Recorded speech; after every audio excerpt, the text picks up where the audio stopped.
So I'd like to welcome our second keynote speaker for tonight, Chris Hadnagy. So Chris is the founder and CEO of Social Engineer, LLC. He has over 16 years of experience as a practitioner and researcher in the security field. He established the world's first social engineering penetration testing framework.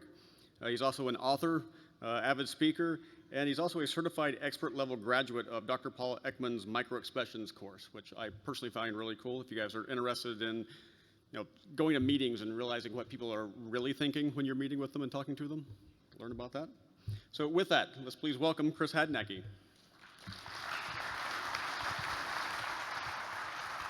Thanks, guys. Thank you. Thanks. Those introductions always make me sound so much better than I am. Okay, so now I need a volunteer. You know what? You're staring right at me. You, ma'am, no, you. Not to come up here. I need your help. I do this thing where I tell too many stories and I get off base and I'm all over the place and I run out of time. So you got to tell me, like, if I'm going to look at you and you're going to just give me like a thumbs up or down if I'm going off tangent, okay? Okay, because I do this way too often on these speeches.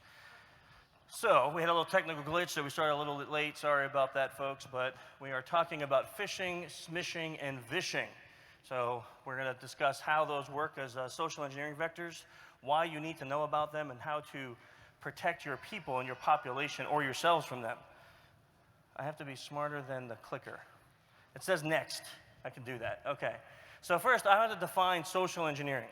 I think we have to start it off that way, because if you go to the internet and you type in social engineering, you'll find every definition from things like malicious use of manipulation to more watered down versions of it. So I like to use this definition, and that's any act that influences a person to take an action that may or may not be in their best interests. And I like to use a broad definition because I don't always think it's negative. Now, I'm not just singling out the guy, but because I'm one, I have a question. How many of you guys in here have daughters? Okay, I do too. Now, how many of you guys, and having your daughter, have done things that you never thought you would ever do? For example, put on a pink scarf while your fingernails are being painted while having a tea party with a princess. There may or may not be pictures of such things online. And you guys raised your hands, I love you, because then I'm not the only one in the room, right? And I think that that is an aspect of social engineering, because how did she get me to do it? Well, it's not just because she's my daughter. There's psychological principles behind it. Liking and rapport building, the familial feelings, all these things make her have the ability to influence me. Where I guarantee you, even my best friend in the room right now, if she asked me to have my fingernails painted while having a tea party, I'm going to say, no, you're crazy, right? It's not the same feelings unless you were able to build that type of rapport. So I think when we analyze psychology from the good side, we get to see how it works also on the bad side. And when we understand those connections, then we can build proper defense against it. So why do you need to care about this? Well, these are just, I'm not going to read them off. These are just some of the scary statistics from the Verizon DBIR report and other reports that have come out in the last couple months about the attacks that we have seen. And right now, probably all of us are being affected in some way by the DDoS attack that's occurring now. And attacks are not a new thing for us, are they? But what is new, relatively new, we should say, is we're seeing more and more humans being used as the vectors in those attacks. And the two things that should really scare each one of us are those bottom statistics. That it takes only 1 minute and 40 seconds on average for a person to click a phish, and only 3 minutes and 45 seconds to open a malicious file. So those things should really scare us and say, well, how do we fix this problem? So we're going to talk about phishing, vishing, and smishing. Now, I think first, even to start off, you have to say, can you even define these things? I don't even know who comes up with these names. There's someone who likes ishing a lot and just adds things to the front of it. But happy to say, well, I don't know if I should be happy to say this, but vishing is now in the Oxford Dictionary as of 2015. It's a little crazy, right? It's an actual real word. So now when people look at you crazy, you can say, hey, I'm educated. I'm using real words like vishing. So let's talk about each one of these. Some phishing facts. I'm not going to read all these again. These are for you to read. But we all know. How many of you in the room get 100 emails a day? At least 100 emails. Okay, now leave your hand up if you get 150. Seriously, that many? 200? Come on. 300? Seriously? There's people, okay. Raise your hand if you get over 350 emails a day. I am sorry. I'm sorry, sir. You have no life. Yeah, it was just you. Here, I have some alcohol up here. You want some? No, that's just terrible. Okay, so there was a lot of hands for the 100, and then even the 200, the 250. Now, how many of you, it's your job, just solely your job, to check email? Does anyone have that job? Nobody, okay, one person raised their hand, 2 people raised their hand. That's your job, is just to check email. So the majority of us that raised our hand for 100, 200, 300 emails a day, our job is not to check email. But we're getting 100 to 200, 250 emails per day. I'm in that 250 email category per day, and I can tell you my job is not to check emails. When we think that 1/3 of those are going to be spam, and out of that 1/3 spam, that we're going to probably have a high vector of phishing emails, and that every single one of us is getting phished each and every day. So it is important for us to know how to protect from it, how to decide what is a phishing email, what is not, and what to do when we get them. So some phishing examples. I have a story for you here, my first story. Sometimes when we talk about social engineering, I hear things like this, and I haven't heard this here at this conference, and that's nice, but I hear things like this. There's no patch for human stupidity. Or, I would never fall for that, it's just the dumb users. Now, let me tell you personally why I hate those kinds of phraseology or even thinking. It's because that means that anyone who falls for a social engineering attack is stupid, or they're a dumb user. And I don't think I'm dumb, but I'm going to tell you a story that's a little embarrassing. First, I'm gonna brag for a second, just because I need to do that so my ego's not totally deflated. But last year, I sent 3.5 million phishing emails. 3.5 million. Now, these are all good. I'm a good guy, so I'm not a bad guy. I wouldn't be saying that if I was bad emails. And I wrote a book on phishing with Michelle, my COO in the company. So I would say, without sounding too braggy, I'm a subject matter expert on phishing. But every year we go out to DEF CON and we run this big competition for kids, a big social engineering competition for kids. And I'm an Amazon junkie. I really am. Like if Amazon was a drug, I'd be ingesting it. It's like really crazy. I love Amazon. I order everything from Amazon. Like if I go to a grocery store and see something and go home and order on Amazon. Sometimes I've actually ordered things on Amazon in the store while I'm looking at it. I'm like, I want that. Order it on Amazon. And then I'm walking away and my wife's like, why don't you just buy it here? Amazon, that's why, okay? I know, it's terrible. Well, I ordered about 1 million things from Amazon, all going to the hotel in Vegas where we're staying for DEF CON. And my office looks like a tornado hit it. I'm packing things for DEF CON. We're going to get, we're flying out in a week. And I get this email in my inbox that says, one of your recent orders will not be shipped due to declined credit card. It looked very much like this email here. Without thinking, I click the link, and it brings me to a login page, an Amazon logon page. Now, 2 things occurred that saved me. First, I'm one of those guys that says, yes, save my username. Not my password, but save my username. And my username was not pre-filled. So that triggered a red flag for me. And I looked up at the URL bar and I saw something.ru.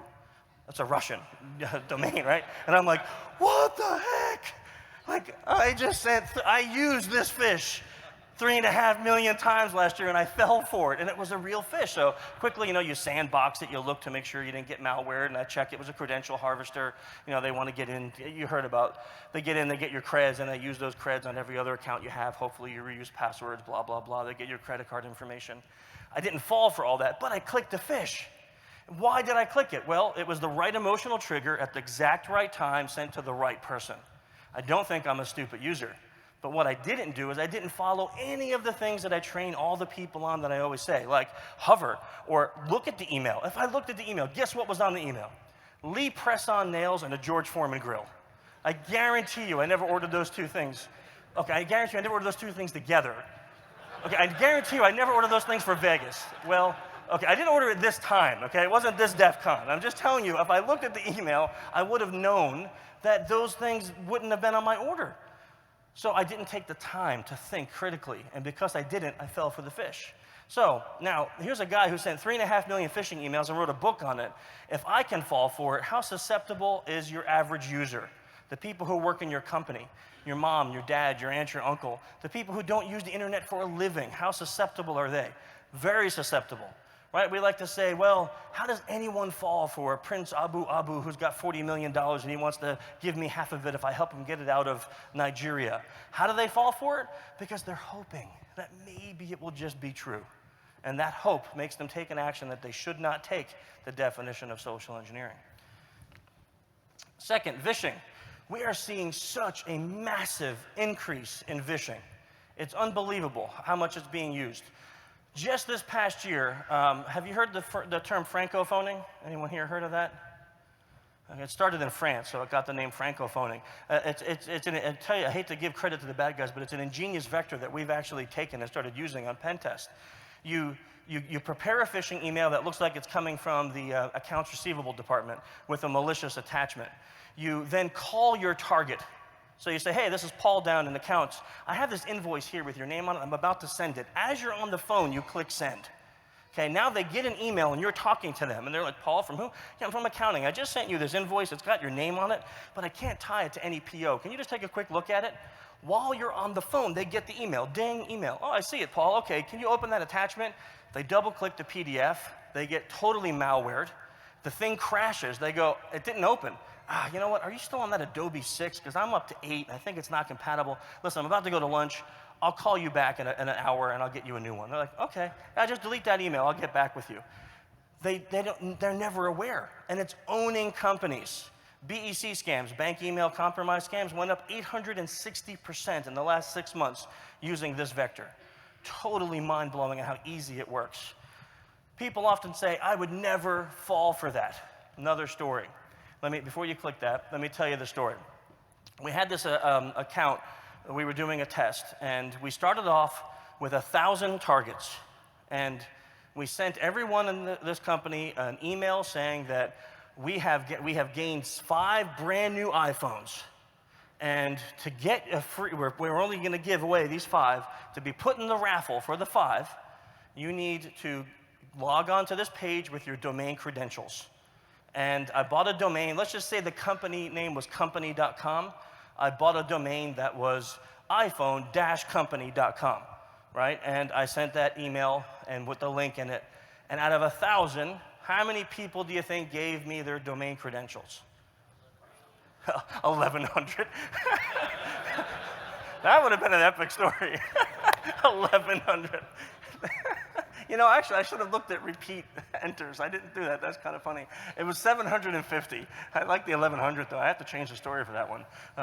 750 people gave me their domain credentials. Now, honestly, I didn't expect that many because the domain was so bad and the website was really ugly, and it was just like it was 2 text box in the middle of a white page that said enter domain credentials here for an iPhone, with a picture of an iPhone that we grabbed from like some ZDNet magazine and even had ZDNet.com on the picture. It was like really terrible. We slept it together like in 5 minutes.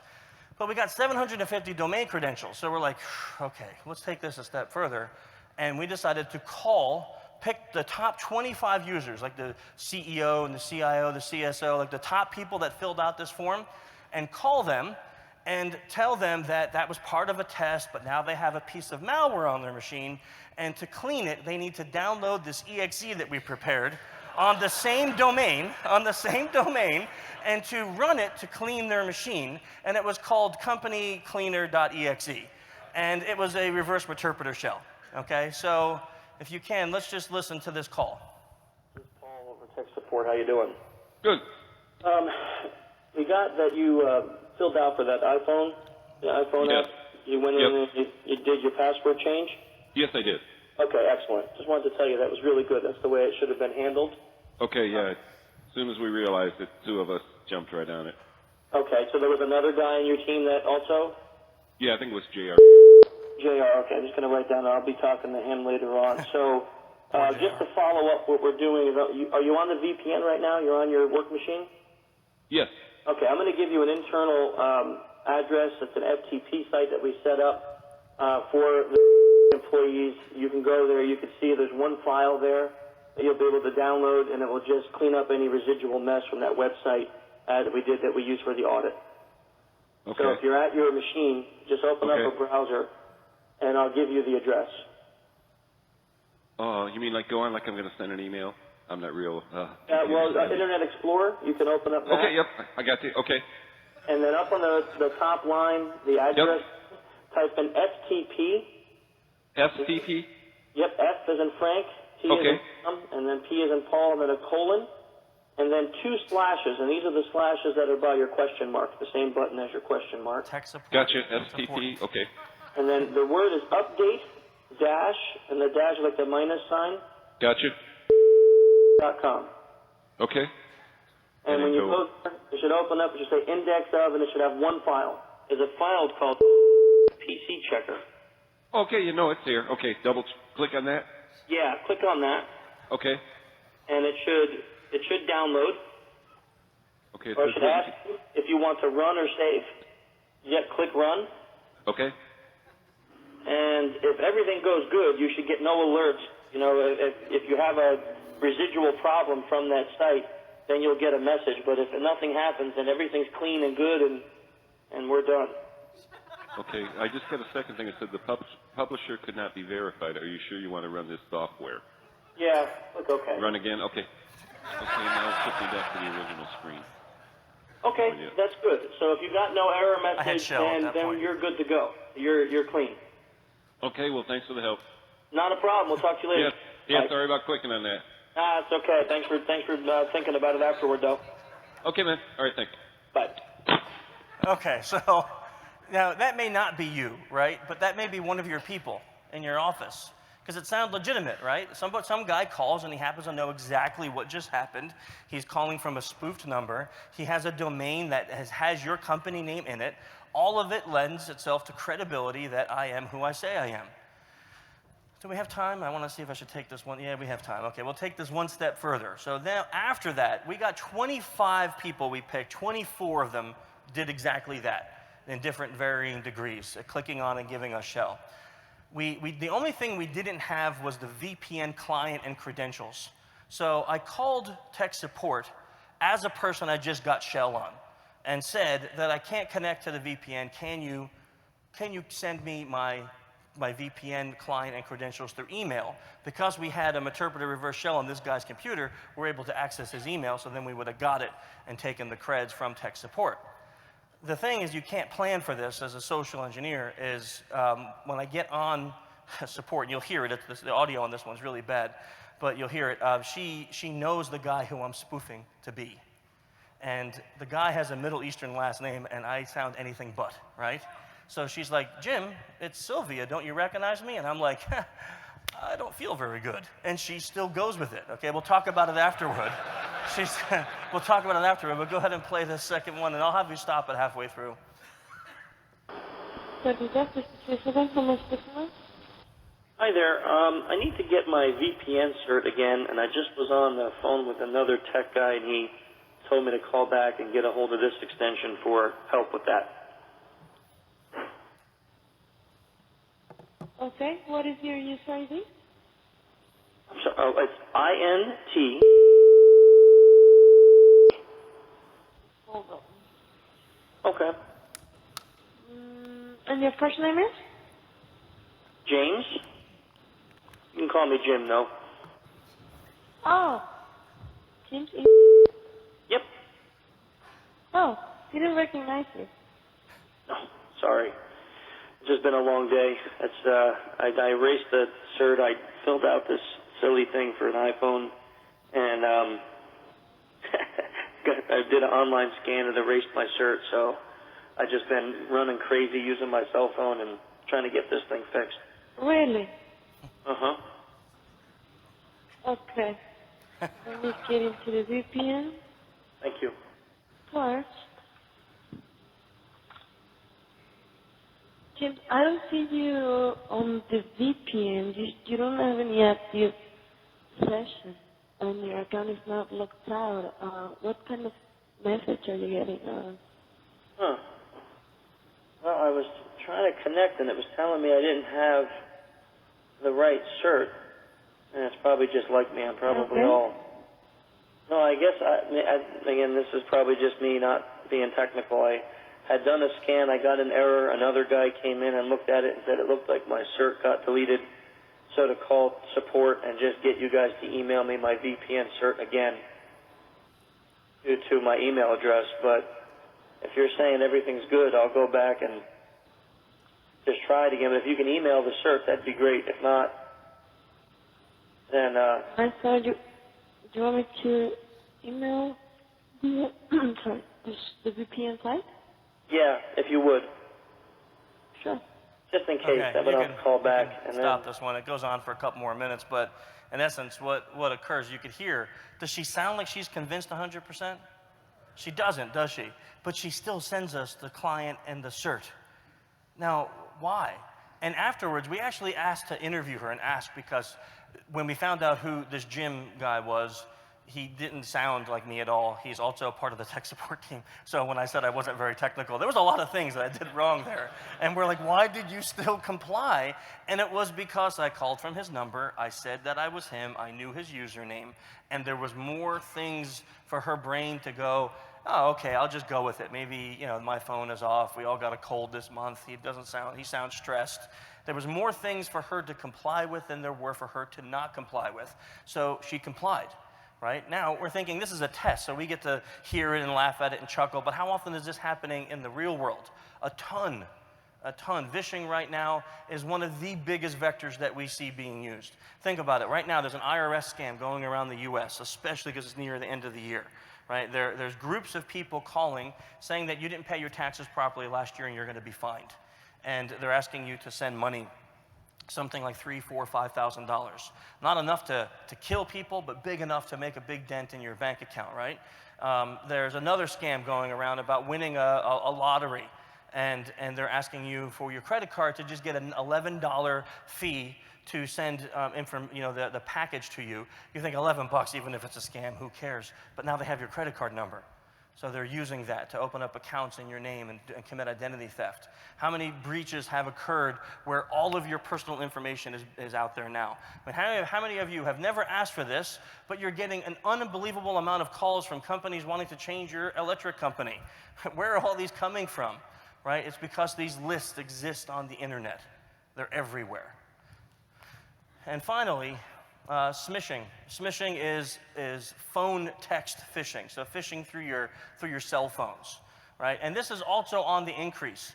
26% of the people who get a SMISH or an SMS phish call the number that's provided, and 60% of the people click on the links within the SMS that they get. That is a staggering number. Why? Don't show your hands, but how many of your companies allow BYOD, right? Probably everybody in the room. So if if a bad guy can compromise your device when you're not at work through some non-work related SMISH, knowing that you're going to bring this beautiful little device that's like a mini computer, this thing's got about 12,000 times more power than the first computer that flew the first rocket to the moon, right? And I can get this on your network now completely malwared.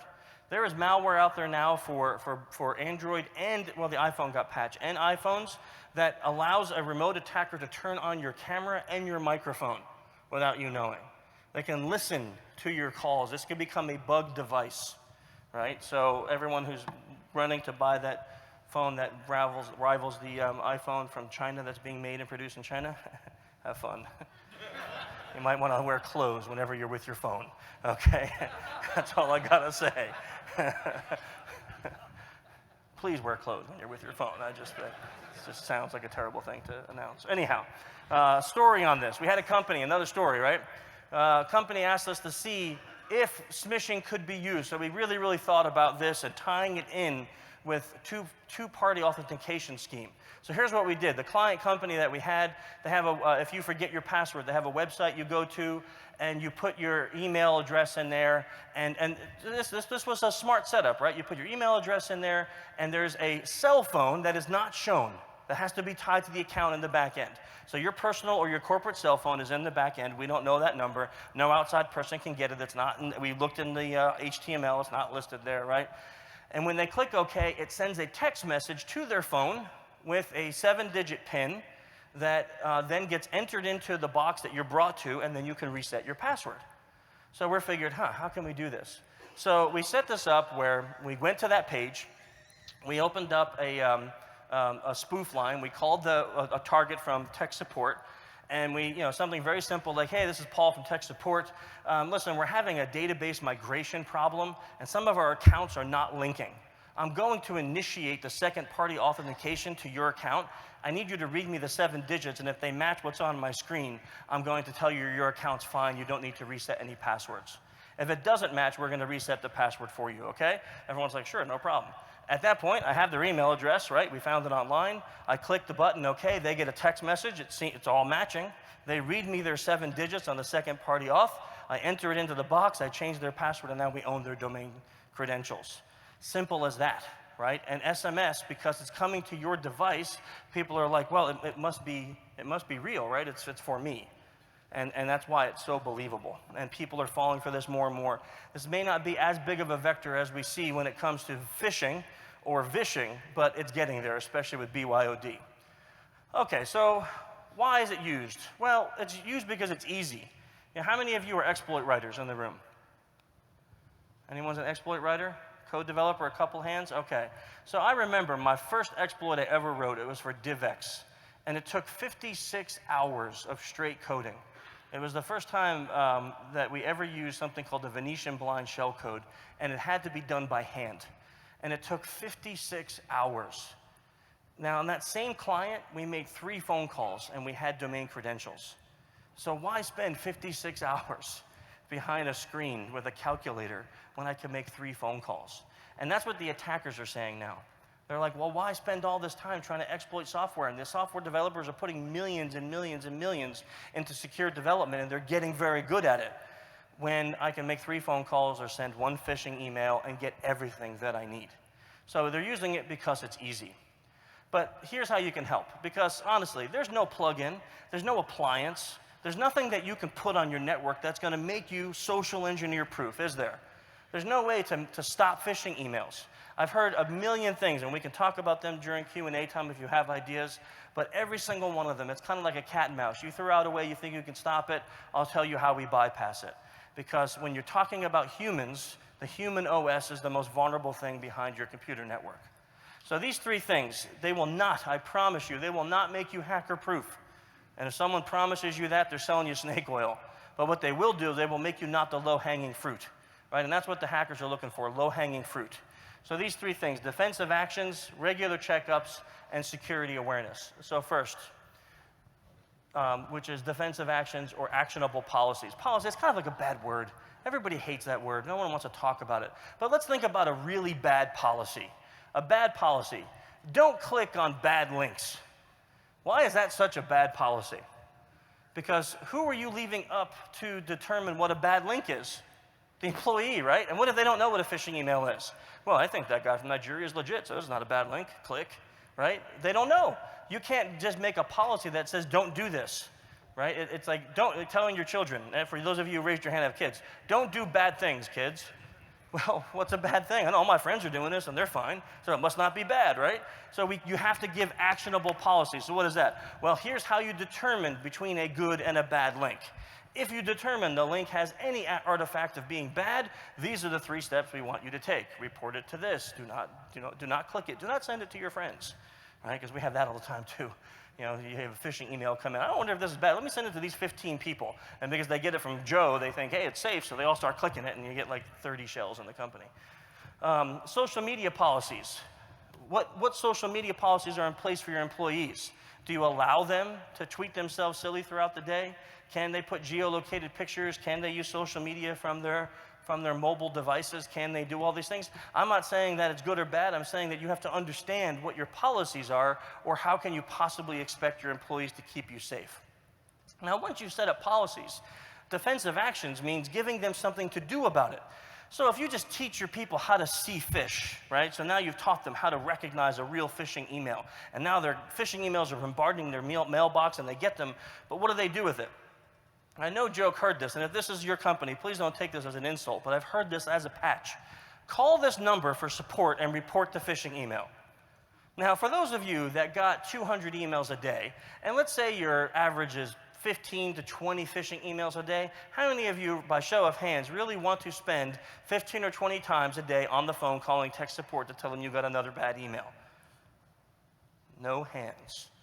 Okay, so anyone who makes these policies, look around the room. No hands, because no one wants to do that. So what happens is, then it doesn't happen. So defensive actions means giving them a clear, actionable process to not only alert the authorities about what has happened, but also something they can do to fix it. So do we just tell them, I've seen this before too, just delete it? Not a good policy, is it? Because if it's a real threat in a phishing email and they just delete it, they have not warned all the other people that may have not been good enough or educated enough to catch it. So telling them to report it properly can save the company from a world of hurt. Second, realistic pen tests. Imagine this. Imagine if you wanted to go to learn how to box or fight. So you went into a boxing gym, right? You go down the street, you find a good boxing gym, you walk in, you see the instructor, you say, hey, I want to learn how to box. I don't know anything about it. Can you teach me? And he goes, yep, come on over. He sits you down at the desk, and he puts on a 20-minute CBT on boxing. And you watch it, and you're intense, you're really paying attention, you're taking notes even, you're not just clicking through, you really do good on the test on the end. Then when he's done, he puts gloves on you, he puts you in the ring, and out comes Mike Tyson. You feel good? You're like, this dude's nuts. He's gonna kill me, right? He's gonna bite my ear off and kill me with one punch, right? I mean, you would walk out of that, or you would probably run out of that gym and never go back. Well, this is what we're doing to our people constantly. 20-minute CBTs and then putting them out in the ring with real fishers and hoping that they get it right. And it's not good enough, is it? Realistic pen tests help people to see what it feels like to get phished, what it feels like to get vished, what it feels like to be attacked from a penetration testing side as well as a social engineering side. And then it tells them what to do when it happens. That's realistic, right? If, again, back to the boxing analogy, if you went to the gym and the guy put some gloves on you, he took you over to the heavy bag and he taught you how to punch, and then he taught you how to take a punch, and then after a few months he put protective gear on you, and he put you in the ring with a guy who doesn't want to kill you, and you learned how to spar, right? They call that a sparring partner. And then after a few more months of that, then maybe you have a guy who's really trying to throw punches. And maybe down the road, now you're in the ring in a real boxing match. And that kind of progression would make you feel confident, and you would feel, hey, this instructor, he's the guy. He really helped save my life. He taught me how to fight. That's the kind of instruction that our people need when we're talking about realistic penetration tests and security awareness education, which is our final one. Security awareness education, when it's just based. Now, everyone, when I say this, sometimes I get people afterward that come up and they'll say, oh, are you anti-CBT? I'm not. CBT, for those that don't know, is computer-based training. I am not anti-computer-based training. I think there's a place for it, but I think that that place is mixed with other types of training. So if you get phished for real in a security awareness venue, let's say, and after that phish, there's a slight education page with no CBT, and then let's say you fall for that for 3 months in a row. And at the third month, you get told, because you fell for this phish 3 months in a row, you need to go watch this 20-minute video. It's going to have more applicable meaning to that person than just making everyone watch it once a year because policy dictates that's what you must do, right? So CBTs have their place. But normal security awareness, if it's a burden on your population, they're just not going to do it, are they? If it takes so much time out of their workday, they're just not going to do it. If it's not personal, they're not going to do it. When we are focused so much on telling you how to protect my company, who cares at the end of the day? But if I teach you how to protect your kids, your wife, your husband, your mom, your dad, your aunt, your uncles, if I teach you how to protect them from phishing, don't you think that's going to bleed over into the corporate world? If I make it personal for you so it's something that you can take home and use in your family, you're going to just be more security conscious as a human being. And that's going to make you better for my company. So when I've seen this literally, when companies make this shift, when they think this way, it really has a dramatic effect on how it affects the population with security awareness. As an example, the last story, I swear, then we'll do some Q&A. We have a company that we've been phishing for 5 years straight, okay? 250,000 people. We phished them once a month for 5 years straight. After year 3, they had a 74% reduction in actual malware on their network. 74% actual malware. Now, why? We actually were like, why? How did this, like real malware? Because people stopped clicking stuff. People stopped clicking things. So malware just went down 74%. After 5 years now, and we're starting our 6th year, after 5 years, 89% reduction with an average of somewhere between a 7 and 9% click ratio, but a 74+% reporting ratio. That's amazing when you think about it, with a population of 250,000 people. So you want to talk about ROI when you go back and you talk to your people, how you make this, the value sound. This is how. Is it going to be immediate? No, and that's what happens. People want to plug in, right? That nice shiny box. I swear I'm going to come up with a box that I sell that has a blinky light and a button, and it just like messages me to send a phishing email every time they click it, and they're going to think that that's magically fixing the problem. And that's what people want, is the blinky box, but there's no blinky box to fix this problem. There's not. It takes time and effort, like learning anything. If you've ever taken a class for anything, for cooking, for boxing, for dancing, for anything, you don't walk in and after day one you walk out as an expert, right? And we can't expect that from our people either. They need time to get these lessons assimilated into them. Okay, so that really is the 3 steps that we have, and now it's time for some Q&A. We have a good amount of time, so I will try to repeat the question so it's all heard. If I forget, your job is to slap me. Okay? Yeah, seriously. Yes, sir.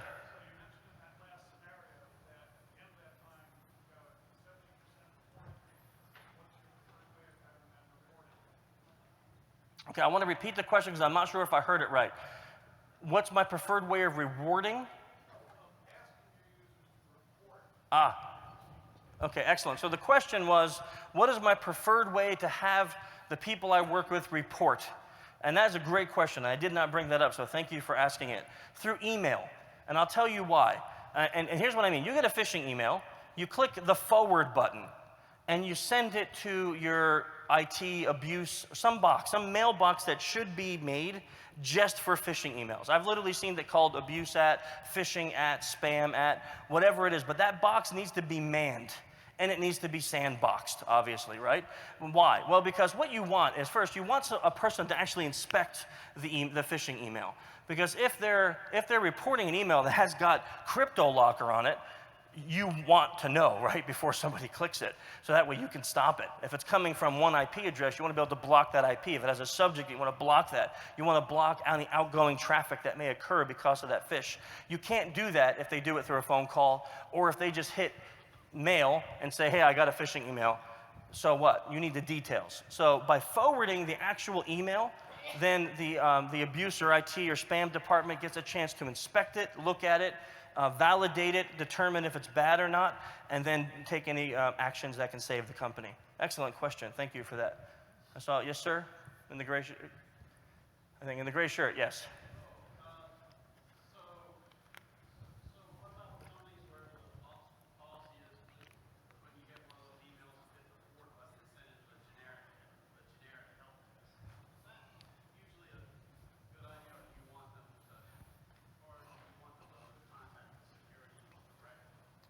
So the question was that what companies that have a policy to send phishing emails to a generic help desk box, is that good or bad? And this is just my opinion, okay? And if someone can bring up an argument against it, I would be very willing to listen. But I feel that that's not a good policy. For the reason is that, like, let's say this group right here, we're all a company. And this guy right here is amazing at catching fish. Nothing gets past him. But I'm a complete moron. I click on anything that comes in my mailbox. And if he catches it, but just sends it to a generic mailbox, and nobody notifies me that I'm in potential danger, then he's the only safe one in the company, and he can still get attacked because I let the bad guys in. So a generic mailbox doesn't do anything for anyone except make him feel good for having done the right thing. So to expound on your question and the previous gentleman's question, what I tell people is that when it goes to that real department, that the person who reported it should get an automated message telling them thank you for reporting it, so they get positive feedback right away. And then they should also be told, once it's done being analyzed, that it was either good or bad. Right? There should be feedback. Otherwise, it's like if your kids, think about it, I hate to keep comparing them to kids, but if your kids do something wonderful and you never tell them good job, right? They don't know that they're doing a good job. So if you tell your kids, hey, I want you to do the dishes, and every day you come home from work and the dishes are done, but you never say good job, eventually they'll be like, oh, screw this, right? I never get a pat on the back. Your people are the same way. They need to be told that they're doing the right thing. Go ahead.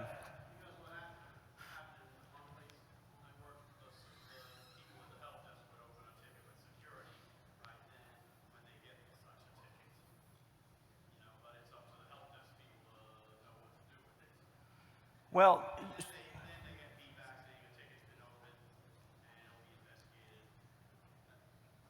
yeah, so the gentleman is asking about the process then of what happens, and that is probably a whole separate talk, but let me see if I can bring it into a nutshell of like a 30-second nutshell of how I've seen this happen in the best way. A ticket system, okay, great, I understand that may need to occur internally, right? But in essence, when that email comes into the box, it needs to be inspected, whether it's by human hands or it's by some kind of software, right? I know a lot of small to medium-sized companies use like Proofpoint, and Proofpoint will do things like actually open up a PDF, go out to the link that it goes to, and tell you if the link is real or not. Now, how does it do that? It does it using domain verification, which is an easy way around that, right? Like if I want to attack you from like that company, ftp-company.com, all Proofpoint will do is say, hey, the link says ftp-company.com, and yes, it actually goes to that, so he's safe. When on the end of that is malware. They don't actually inspect that, right? So you're still going to need some kind of interaction, or you got to use software like Blue Coat. But if you're a small company like me, Blue Coat's like $200,000 product, so you're not going to get that. But you can't just have it in a box where it sits and floats in like purgatory for all eternity, and no one ever gets told if it's good or bad. You can't, because otherwise your people will just eventually go back to the habits that feel most comfortable and don't take time out of their day. Other questions? Yes, sir. What's your recommended frequency for each of the 3 types of phishing? Very good question. So what's my recommended frequency for each of the 3 types that I brought up here? And actually, I'm going to add one more to that we didn't talk about, which is in person, like personal attacks, like tailgating and things like that. With phishing, because we get so many emails a day, I recommend at least 1 phishing email to every employee per month. I do 1 email. And if you're talking C-level, like your C-level people, they should also be getting spear-phished at least once a year. Okay, because a spear phish is a little more intense. Like when we do spear phishing, I'm digging into your life. I'm finding out everything I can find using OSINT, which is open source intelligence. I'm not paying for data, but what you allow online. And then I'm using that data to manufacture a very personalized phish that may contain things about your children, your wife, your family, other things like that, and see if you'll click on the link, right? So I feel that C-level should be getting speared once a year because they're the guys who hold the keys to the kingdom. Regular phishing should be done once a month for every employee. For Vishing, I feel that depending on the size of your company, and this is a hard one to answer, if you have a small, like my company, 11 people, when we do testing, if we do it once a year, we're fine because we're not getting that many volume of calls. But if you're a huge bank or a healthcare that has thousands of people sitting at a call center, Vishing should be something that's happening ongoing. It should be happening all the time within your organization, but it doesn't mean your goal is to touch each person multiple times. The organization is then looked at, not the person. And you should be doing ongoing Vishing calls throughout the year, every month, in order to keep that education alive. Okay, and SmShing, again, this is going to be so not a really full answer, and I'm sorry for that, but it should depend on how much BYOD you allow. If you allow your people to use their cell phones for everything involving work, they can have work email on it, they can actually connect to work shares, they can hold documents on it, they can bring it in and connect it to your network, then SmShing should be part of your program that you do on an annual basis. Annual basis, right? You should be able to do that at least annually with them, and that applies also to in-person social engineering. Depending on the kind of data you're protecting and the type of office buildings you have or data centers, you should be doing personal social engineering once a year at minimum. Excellent question. Thank you for that. Any others? Yes. I can answer that fully. I also would like a nap. No? I'm trying to translate baby. It doesn't work too well. Other questions? Wow, come on, guys, we got time. Look, we have 9 minutes. No, we have 11 minutes. I can't do math and talk at the same time. Math is hard. I can either give you 11 minutes or we have a question. See what happens when you delay long enough. Yes, sir.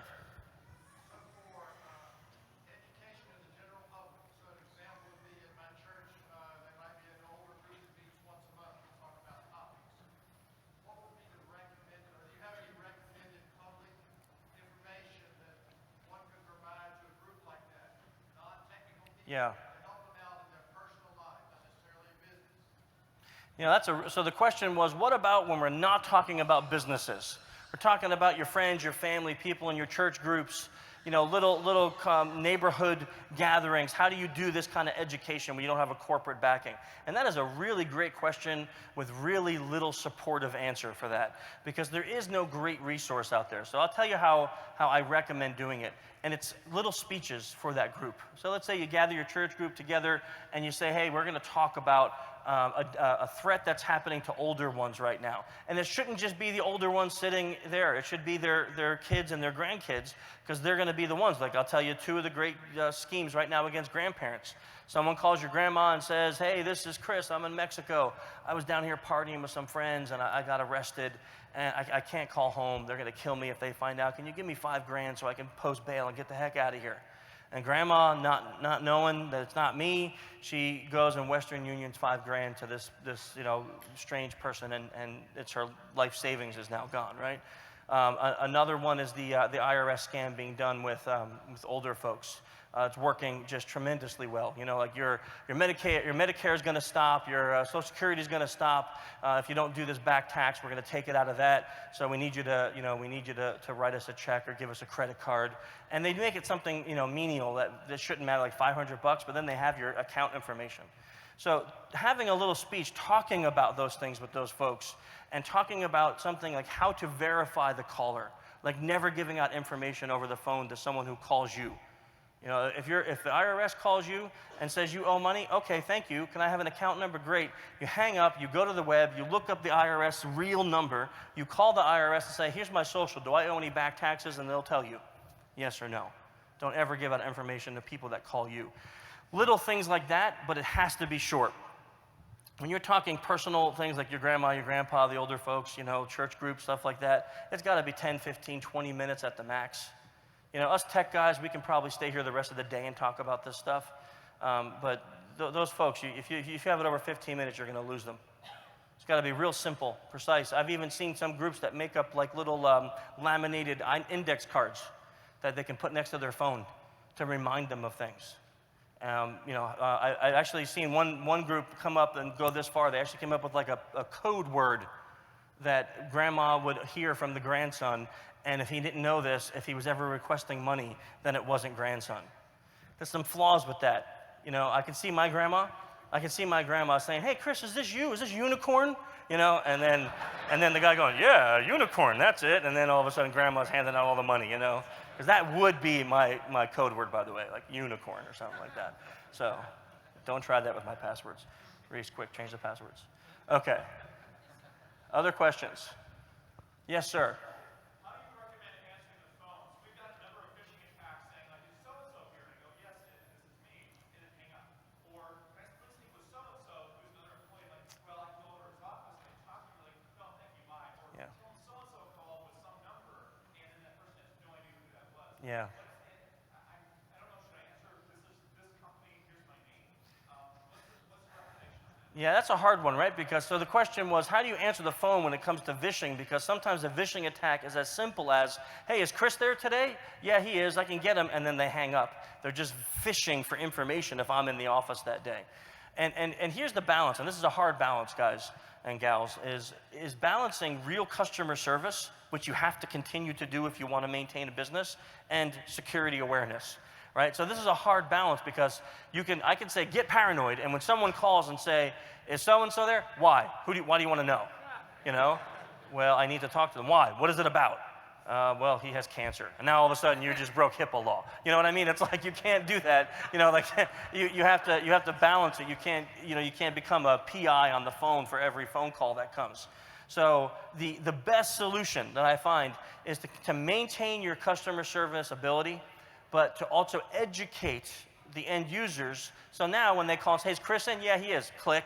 And now all of a sudden I get a call that says, hey, I was just talking to John. He said you were in. I was supposed to talk to you about blah, blah, blah. And I go, really? Oh, hang on. Hold. Hey, John, did you? And now we're communicating, right? Having some kind of education around it, because you really can. I mean, I've worked with some companies that do take it that far, like literally. Like if you call and then you say, hey, is Chris there? And they'll go, what's his extension? If you don't know my extension, they won't even tell you if I'm in the office. I've actually worked with companies that are that strict, but it is really hard to do business with them. You know, really hard. So at the same time, your company may have that phone line that says hit, you know, pound for dial by name. When I get those and I'm on a job, I'm like, I see lights from the heavens and there's angels singing and all that. 'Cause I just go to that line and I just start typing in random digits and it goes for John Smith, 101, for, you know, and it just, you get a whole company directory just from typing a letter. So it's hard to balance, right? End user education is the best solution. It's a good question though. Sure.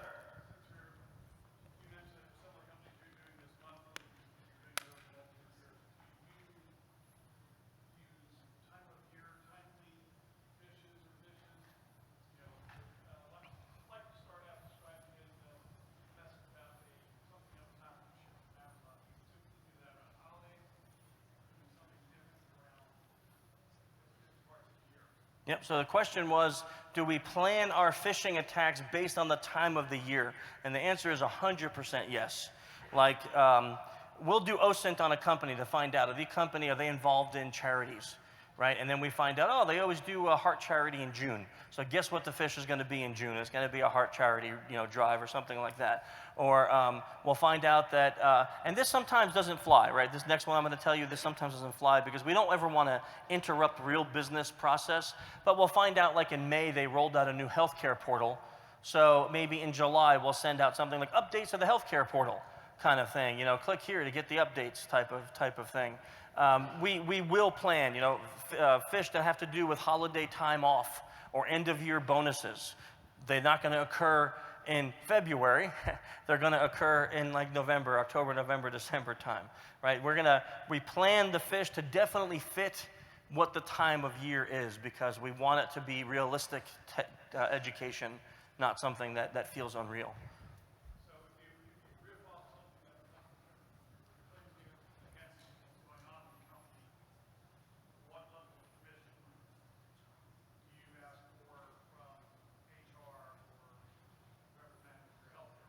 That is a beautiful question. So the question was, at what level of permission are we asking for from our companies? And there's a two-part answer. Let me just make sure I have the time. I do, okay. There's a two-part answer to this. I'll give you the easiest one first. If I'm doing phishing for penetration testing, I don't ask for anything. You basically give me a piece of paper that says I'm allowed to do this, and I'm going to kick the doors in, kidnap your family, and light your house on fire. Okay, no, I'm not really going to do that, I promise. I want to get work from this. I don't want to do that. But I may if you ask me to. I would do that. No, I wouldn't. Maybe. No, seriously, though. Okay, anyhow. So that penetration testing, all the rules go out the window, really, right? But there are some rules, but we set those rules once in the beginning of the engagement. Like you say, here's the line you're not allowed to cross, and then we don't ever talk to you until the pen test is done. But for security awareness education, that changes 150%. It was a 180. Right, so when we're talking security awareness education, I ask for a team of contacts within the company that will generally be the person who brought me in, so let's say the IT guy or CISO or whatever, and then at least one HR and one legal representative. Now, they don't have to meet with me every month on the phone, but I need them to review the fish. So what will happen is we'll send in, like let's say it's you're my point of contact. I'll give you 3 themes that I want to propose for this month. You'll take those themes back to your group. You'll pick one. You'll email me and say, hey, Chris, I think it's the heart walk theme. That's good. You can go for that. We will then write the fish, and we will send you a sample, full working fish that you will get in your inbox. We'll tell you ahead of time, hey, we're going to send you this in the next 5 minutes. You'll get the full working fish to you and the other people on that point of contact group. You approve it. You give us the 2 thumbs up. Then we schedule the date with you. So then we say, hey, is it okay on November 5th, we'll send this fish out around 9 a.m. your time? Like, yes, okay, now we schedule it. Then it goes out 9 a.m. your time on that date. So that way, everyone involved is aware that this is happening, except for the people getting fished, right? But that way, no, legal can't come back, HR can't come back, my point of contact can't, IT can't come back. We've worked with all those people in the previous days to make sure it's set up and done. Because the goal, again, is not to penetrate your network, it's to educate your people. So when we're doing education, the goal set is much different than when we're trying to do penetration, right? Great question, I love that one. Any others? Okay, last chance, going once, going twice. The baby's even gone. We even put the baby to sleep. Oh, hey, sorry, I didn't see your hand. You're really small. I'm sorry.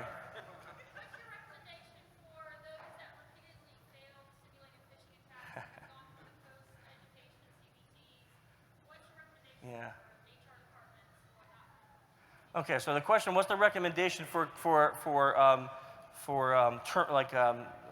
repeat failures in phishing? Do we have time for a story? Can I tell you a story to help answer this question? We have time for that? You guys okay with this? Okay. Okay. I have this company that we worked with, no kidding. We had this group of 100 people out of a few thousand. They clicked on everything. I'm not just talking like clicked, like it was like the second it went out, we got replies. I'm like, these people are just, they're not even reading. A year goes by. We have a 100% click ratio on every email for a year. I call my point of contact and I said, look, I want to run a test. I want to send an email that looks like it's coming from the HR department, but I want the body to say, this is a phish. Do not click here with the big here in bold. 100% click ratio. I'm like, what is going on, right? So I actually asked my point of contact to interview them, to email them and ask for a meeting.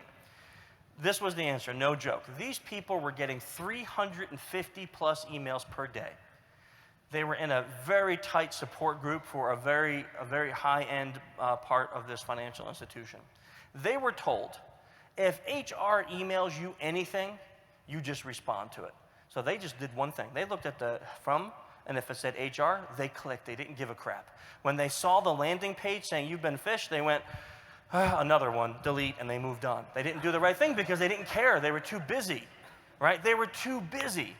So I know this is a long-winded answer to your question, but first you have to determine why they are clicking. Are they clicking because they really hate they hate education? They're not complying with your wishes. They're not security conscious. They refuse to learn. Are they clicking because they hate the program and they're just teaching you a lesson? Or are they clicking because they really are too busy to care? Because now the repercussions should be different. I will tell you something we do that is uncommon in this market. In our contracts, and this is unenforceable, we cannot enforce it legally, but it is there. In our contracts, we have a clause that states you cannot fire anyone for falling for what I'm about to do to you. Because I literally, when we start, we have an 85% success ratio on average when we start with a company. That means you're going to be replacing 85% of your population. I don't want to go to sleep at night realizing that all these people are on the breadline because of me, right? So many people will have big discussions about this before they sign the contracts, but I feel it's very important to have that discussion. You cannot can people because they fall for my stuff. But here's the caveat. A year down the road, this guy or gal is clicking on every stinking thing that comes in his inbox, and it's not because he's too busy. And you've tried every avenue. You've done you give him CBTs, you give him personalized education. You went to his office, sat down, and went, John, come on, dude. Look, man, like these are fish. You gotta get better at that. And he's like, yeah. Then he's a risk to every dime you make in your company. And in my opinion, that risk is not worth it. It's not worth it. Now, on the flip side, I'll tell you what works, okay? Because this gamifying your program and giving positive rewards works. I've seen people do everything from, no joke, this is a huge company, 1,500 people in one department, and they bought a plush Nemo doll, and they sewed a crown on the head of the Nemo doll. And the first person to not click and report the fish properly in that department gets the Nemo doll at their cube for the month. You've never seen 1,500 grown freaking adults argue for a Nemo doll in their life. But having that fish means that you are the kingfisher for the month, right?